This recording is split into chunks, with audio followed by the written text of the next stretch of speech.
안녕하세요. 여호와께서 사람의 걸음을 정하시고 그 걸음을 기뻐하시나니 그가 넘어지나 아주 넘어지지 아니하면 주께서 그를 붙드심이로다. 내가 어려서부터 늙기까지 의인이 버림을 당하거나 의인의 자녀들이 걸식함을 본 적이 없노라. 그들은 종일토록 은혜를 베푸며 꾸어주니 의인의 자녀가 복이 있도다. 시편 37편 23절의 내용의 이야기입니다. 오늘 이 강의 중세교회에서 10강에 들어왔던 우리 학생 여러분들에게 하나님의 자비하심과 의인에 대한 자녀까지 이어지는 하나님의 축복이 있으시기를 주의 이름으로 축원합니다. 역사를 알고 역사를 이해한다는 것, 과거를 이해한다는 것, 이것은 앞날의 미래가 보인다는 것과 같은 의미입니다. 오늘 제 10강으로서 종교개혁 전에 일어났던 개혁자들의 사상과 그 내용들을 잠깐 살펴보면서 오늘 공부를 하고자 합니다. 중세시대에 있어서 참으로 중요한 사건 중에 하나가 십자군 전쟁이에요. 십자군 전쟁은 우리가 잘 알다시피 1096년에 일어나서 1290년, 200년에 걸친 거대한 전쟁이었습니다. 전체가 8차로 이루어졌지만은 알렉시우스 6세.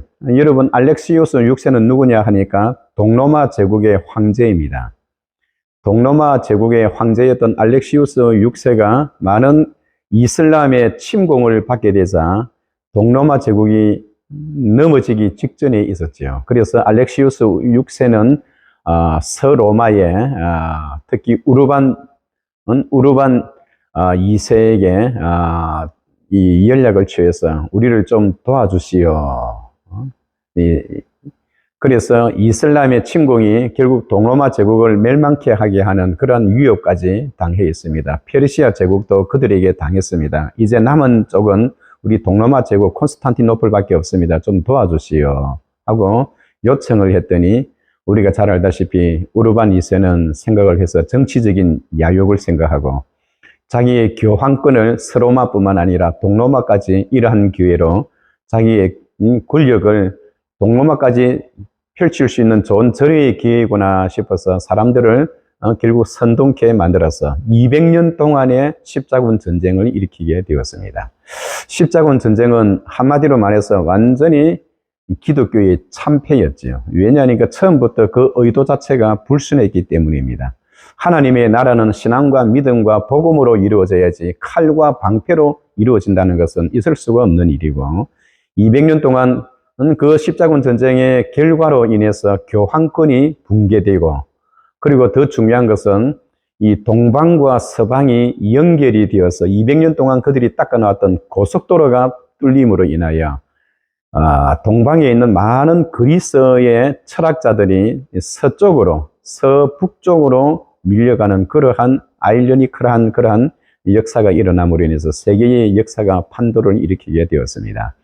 그들이 저 서쪽으로 이민을 갈 때에 많은 그 원어들을 가지고 갔고, 특별히 우리가 잘 알다시피 언어, 그리스어, 헬라어, 라틴어 이러한 고전어를 공부하는 학자들이 대거 책들을 가지고 서쪽으로 감으로 인해서 서쪽이 갑자기 부흥하기 시작합니다. 그래서 르네상스가 일어나게 되었고 거기서 종교개혁이 일어났습니다.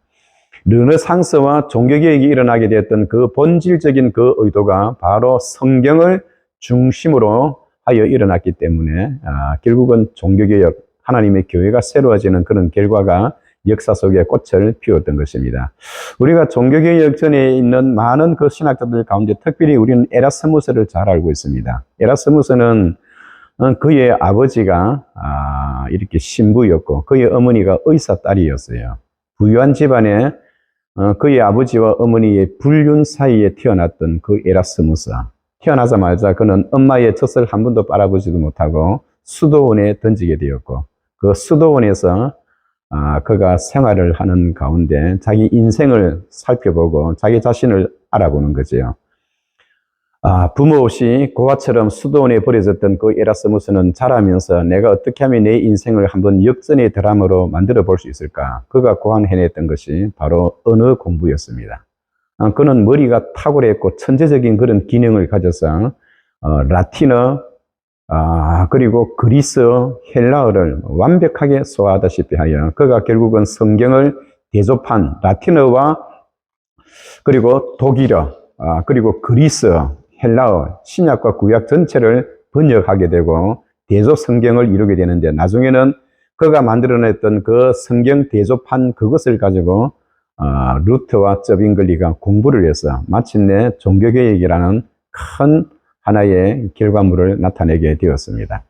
이 종교개혁자였던 루터나 쩌빙글리나 칼빈이나 존 낙서가 태어나기 전에 100년 전으로 거슬러 올라가 보면 이미 로마 가톨릭은 타락하고 부패할 만큼 부패하였기 때문에 그 당시에 하나님께서 새벽이 이 어두움이 짙어지면 새벽이 가까워지는 것처럼 그 시대에 이미 종교개혁자들의 그 전 사상을 가졌던 사람들이 서서히 드러나기 시작하였고 사람들이 모이는 곳마다 로마 교황청을 비판하고 중세시대의 신앙을 비판하는 그러한 이야기들이 계속 오고 가고 있는 그런 부분이었고 특히 단테의 신곡이나 아니면 보카치의 메카데론 이러한 그 책들이 그 시대의 교황청과 신앙을 비판하는 그런 내용들의 이야기입니다. 그리고 뿐만 아니라 지리상의 발견으로 인하여 세계는 이렇게 정사각형으로 끊임없이 바다를 향하여 배를 타고 가면 떨어진다라고 생각하고 있었던 정사각형적인 그러한 세계관이 특히 코페르니쿠스가 만원경을 만들고 그리고 콜럼버스가 신대륙을 발견함으로 인해서 지구가 둥글다는 그런 사상을 가지게 되므로 천년 동안 누려왔던 로마 가톨릭의 그 신앙과 그들의 사상이 엉터리였다 하는 것이 역사적으로 과학적으로 실질적으로 증명되어지는 그런 분위기였습니다. 자, 그러는 가운데 우리는 종교개혁자들의 이전에 나타났던 세 명의 그 신학자들을 우리는 반드시 알아야 할 필요가 있는데요. 마틴 루터가 1517년이니까 그 태어나기 전 100년 전에 이미 나타났던 분이 바로 존 위클리프입니다. 존 위클리프의 그 사상은 그분은 영국의 옥스퍼드 대학 출신으로서 그 대학에서 공부를 하였고 그 대학에서 또 교수를 하였고 교수를 함과 동시에 그 대학의 궁중 목사로서 그렇게 생활했던 것을 볼 수가 있습니다. 여러분들께서 아마도 그 영국에 가시게 되면 영국의 옥스퍼드 대학을 한번 방문하게 되면 그 옥스퍼드 대학에서 존 위클리프의 그 활동이 얼마나 많은가를 우리가 그의 기록물들을 통해서 살펴볼 수가 있습니다. 제가 옥스퍼드 대학과 또 캠브리지 대학을 한번 방문해서 이 캠브리지 대학과 옥스퍼드 대학의 차이가 무엇인가를 제가 한번 알아봤어요. 옥스퍼드 대학은 거의 그 시대에 귀족 출신들의 자녀들이 가서 공부를 했던 부잣집 아들들이죠. 갔던 그런 곳이고 캠브리지 대학은 가난하지만은 실력이 있어서 들어갔던 진정한 그 시대에 가난한 집안의 아들이지만은 진정한 실력으로 들어갔던 학생들 그 위에 다리 이름이 캠이란 다리가 있거든요. 그래서 그 다리 밑을 지나갈 때 배를 타고 지나가는데 그것을 보고 캠브리지. 그래서 그 다리 이름이 캠입니다. 그래서 캠브리지 대학이라 했는데 아마 옥스퍼드 대학과 캠브리지 대학을 가면 여러분들께서 아마 경험하고 올 것이 많이 있을 것이고 특히 옥스퍼드 대학에서는 나중에 헨리 8세가 그의 수장령으로 인하여 종교개혁을 단행해서 영국 국교회를 만들 때 거기 반항하고 대항했던 많은 그 성도들의 순교적인 그러한 무덤들을 발견하게 되어질 것입니다. 그들의 그 무덤이 도로 한가운데 있거든요. 그래서 옥스퍼드 대학에서 캠브리지 대학에서 초청을 받아와서 그 헨리 8세의 잘못된 신앙관에 도전하다가 순교당했던 그분들의 무덤이 길 한복판에 있습니다. 그 표시만 되어 있는데 제가 거기에 가서 무릎을 꿇고 두 손을 들고 주여 삼창을 한번 부른 적이 있어요. 오는 차를 다 막고 사람들은 뭐 저런 사람이 다 있는가 그렇게 생각했을 거예요. 그러나 저는 그곳에서 주여 삼창을 부르고 하나님께서 이 땅에 순교자들이 흘렸던 피가 결코 헛되지 않게 해달라고 그렇게 기도한 적이 있습니다. 자, 존 위클리프는 무엇보다도 그의 생애 속에서 학생들에게 성경의 위대함을 가르쳤어요. 그리고 이 존 클리프가 설교를 하는데요. 학생들이 수천 명, 그 당시에 막 인산인해를 이루면서 존 위클리프의 그 설교를 한번 들어보기 위해서 군중들이 엄청나게 몰려드는 거예요. 로마 교황청에서 그것을 알고 시기 질투가 나고 그리고 또 존 위클리프에게 설교를 하지 못하도록 그 설교권을 빼앗아 갔어요. 그럼에도 불구하고 그것과는 관계없이 그는 설교를 하는 가운데 무엇보다도 성경의 위성, 철학과 성경, 지식과 믿음과 철학 이런 부분 속에서 성경과 믿음에 대한 부분을 강조하면서 성경을 떠난 신앙이란 있을 수가 없다. 모든 부분에 있어서 성경의 절대적인 위성을 그렇게 강조했지요. 그들은 마침내 1415년 콘스탄츠 종교회의를 열어서 존 위클리프를 죽은 지가 아주 오래되었는데요. 그래서 그는 도시에서, 영국 도시에서 설교를 하다가 자기 고향으로 쫓겨내려가서 그 쫓겨내려갔던 그 자리에서도, 시골에서도 그는 끊임없이 쉬지 않고 하나님의 말씀을 가르치고 강론해서 많은 사람들의 감동을 주어 소리 없이 그렇게 이슬처럼 사라졌습니다. 그런데 이 사람들이요, 로마 가톨릭에서는 1415년 콘스탄츠 종교회의를 열어서 마침내 죽은 지 50년이나 지났던 그 존 위클리프의 그 유해를 끄집어내어서 그 뼈를 화형시키는 그런 만행을 저지르는 것을 볼 수가 있습니다. 그런데요, 이 존 위클리프가 사라졌지만 존 위클리프의 영향을 받았던 보헤미아의 프라하 대학의 총장으로 지냈던 존 후스라는 사람이 있습니다. 이 존 후스가 존 위클리프의 영향을 그대로 받았어요. 그래서 존 위클리프는 그 영향이 존 후스에게 이루어졌고, 존 후스는 역시 그의 스승이 주장했던 성경의 위성, 그리고 화채설을 부인하고 연옥설을 부인하고 신부들의 결혼하는 것, 결혼을 중지하고 독신으로 사는 것을 비판을 하게 되어집니다. 그러면서 그가 주장했던 것은 믿음으로, 의인은 믿음으로 말미암아 살리라는 이신칭의를 강조하는 거예요. 우리가 따지고 보면 이신칭의는 바로 그 마틴 루터가 1520년 그가 선했던 5월 달에 4월 달이죠. 4월 달에 그가 내었던 선행에 관하여라는 그의 논문집에서 이신칭의를 강조했는데, 그 이신칭의는 그 앞에 100년 전에 이미 존 후스와 위클리프의 그 사상에 이미 들어 있었던 그 사상을 다시 한번 루터가 체계화시키고 더 강조했다는 것을 볼 때에, 그 종교개혁이 일어나기 100년 전에 그러한 사상과 그런 신앙으로 그 시대를 대했다는 것은 이 존 위클리프와 존 후스가 얼마나 천재적인 그런 기능을 가지고 있었는가. 그 당시에 어느 누구도 화채설을 비판한다든가 신부의 독신주의를 비판한다든가 연옥설을 비평한다든가 그런 것은 생각지도 못하는 그런 시대입니다.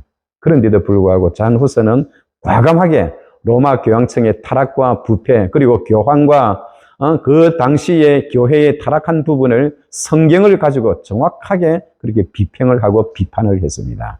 그래서 결국 그들은 1415년에 이 존 후스의 이런 사상이 누구에게서부터 영향을 받았는가, 그것을 생각하고 위클리프로부터 영향을 받았다는 것을 알아내고, 그리고 죽은 지 50년이 되었던 그 위클리프의 뼈를 찾아다가 화형을 시키고, 그리고 존 후스를 그 종교회의에 부를 때에 자기의 안정권을 보장해달라고 했을 때 그들은 그렇게 하겠다고 했음에도 불구하고 존 후스가 그 감옥에 갇혔을 때, 존 후스는 사실 화형을 당해서 죽게 됩니다. 화형을 당해서 죽게 되는 그 자리에서도 본인은 죽는다는 것을 알면서도 불구하고 그 종교회의에 나갔어요.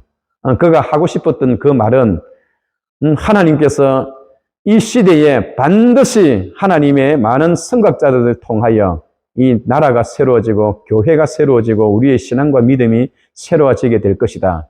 그리고 현재의 믿음은, 우리의 구원은 믿음으로 이루어진다라는 그 사실을 한번 주장하고 싶었어요. 그런데 이 교황청에서는 존 후스의 그 마음을 알고 그의 혀를 잘라버립니다. 혀를 잘라서 그 소리를 하지 못하도록 했던 거죠. 그러나 그 옥에 갇혔을 때 존 후스는 스스로 손가락을 깨물고 거기 노는 피로서 벽에 이신득이, 우리의 구원은 믿음으로 말미암아 얻어지게 된다는 자기의 사상을 이야기하였고, 나는 지금 이렇게 이 후스라는 말은 거위라는 말이거든요. 나는 힘이 없는 거위로 한 마리 죽고 마는 사라지는 그런 이슬에 불과하지만은 앞으로 100년이 지나지 않아 공중에 나르는 새로운 거위가 떠오를 테인데, 황소 같은 거위가 떠오를 테인데 너희들은 그들을 어찌할 줄을 모를 것이다. 그가 바로 마틴 루터의 100년 후에 오게 됨을 이미 짐작하고 예언했던 그 내용이 역사 속에서 그대로 맞아떨어졌습니다. 그리고 마지막으로 한 사람 더 알아야 할 사람은 사보나롤라인데요. 이 사보나롤라 이 사람은 참으로 어떤 누구보다도 성경의 우위를, 그러니까 개혁자들은 다 성경을 중심으로 해요.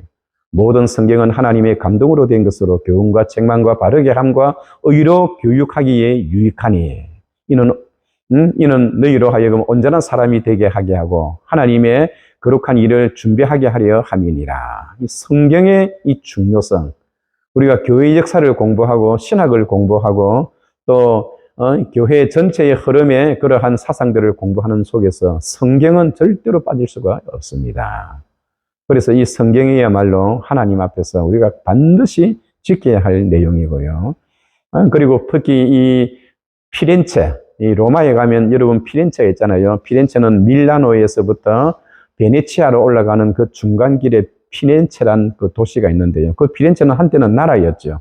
프랑스가 알프스 산맥을 넘어서 피렌체를 공격해 올 때 그 피렌체가 얼마나 신앙과 믿음으로 그 도시를 막아냈는지 모릅니다.